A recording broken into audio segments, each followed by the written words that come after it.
Hi guys! Welcome back to my channel. So ito na nga, tinanong talaga, diretsong tinanong ni Tito Boy si Dustin tungkol sa pagsiselos kay Will. At sabi ni Bianca, binigyan niya ng assurance itong si Dustin na para hindi magselos kay Will at sa kanya. Kasi wala naman daw talaga sila ni Will nakaraan na yun at wala naman silang relasyon ni Will dati na cut lang yung friendship nila. Kasi nga, tapos na yung taping, kaya tinawag nila yung sarili nilang taping friend. Kasi after taping, ay parang hindi na sila magkakilala at hindi na nag-uusap at parang wala ng communication.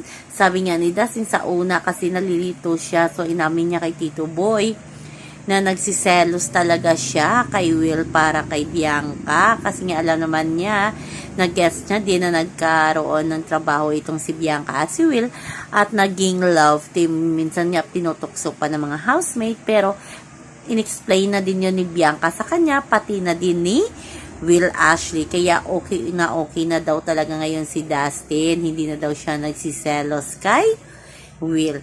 Sa kabilang banda, Bianca at Dustin thankful talaga sa mga Dasbea fans sa walang sawang pagsuporta sa kanila from day 1 ng paglabas nila ng bahay ni Kuya at nagulat nga hindi nila ina-expect na ganun pala ang pagsuporta ng tao sa kanila sa outside world. Natutulala pa pero sabi ni Bianca napaka-overwhelmed talaga ng pagmamahal ng kanilang mga fans sa kanilang dalawa ni Dustin. May pa-video greet pa at pa-video thank you pa si Bianca sa lahat ng mga niches na Dasbea fans dyan. Talagang thankful siya sa kanya mga fans kasi hindi nga talaga nila ina-expect na magkaroon sila ng napakadaming fans, lalo na paggawa sila ng billboard sa Times Square, sa Korea at dito sa Pilipinas, parang Luzon, Mindanao, Visayas ata na pagpagawa ng billboard. Kaya masayang masaya ang dalawa. Balita natin na si Dustin ay may movie daw, darating na movie.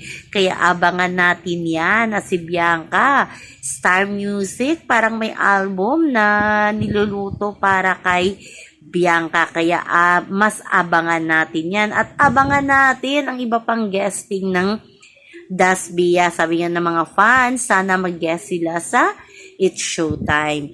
Una kasi sa GMA ngayon nga, tingnan natin kung sa kapamilya, sunod-sunod na naman. So yan naman po guys, ang ating update sa ngayon. Hanggang sa muli, bye-bye! Also remember, wag po tayong magpaka-stress. Please like, share, and subscribe my channel para ma-update kayo sa mga bago kong upload. Bye-bye! Ayan guys, love